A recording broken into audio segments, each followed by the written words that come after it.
Mahindra Singh Dhoni is back. One day world cup కు ముందు ధోని మళ్లీ టచ్లోకి వచ్చాడు. ఆసీస్ గడ్డ మీద హాఫ్ సెంచరీ హ్యాట్రిక్ తో భారత్ సిరీస్ గెలవడంతో కీలక పాత్ర పోషించడంతో పాటు మ్యాన్ ఆఫ్ ది సిరీస్ గా నిలిచిన విమర్శకుల నోళ్లు మూయించాడు. తొలి వన్డేలో 51 పరుగులు చేసిన ధోని రెండో వన్డేలో 55 పరుగులతో నాటౌట్ గా నిలిచాడు.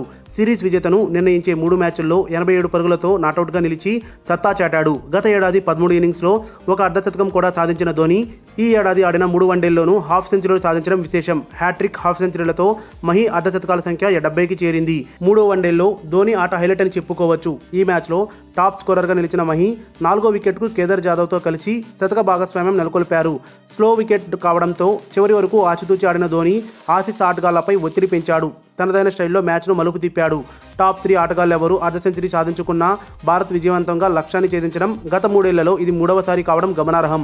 ధోనికి హ్యాట్రిక్, హాఫ్ సెంచరీలు ఇదే తొలిసారి కాదు. 2011 వరల్డ్ కప్ ముందు ఇంగ్లాండ్లో మహి వరుసగా 3 అర్ధశతకాలు బాదాడు. ఆ ఏడాది జరిగిన ప్రపంచ కప్ను భారత్ గెలుపొందిన సంగతి మనందరికీ తెలిసిందే. 2014లో న్యూజిలాండ్లోనూ ధోని హాఫ్ సెంచరీల హ్యాట్రిక్ సాధించాడు.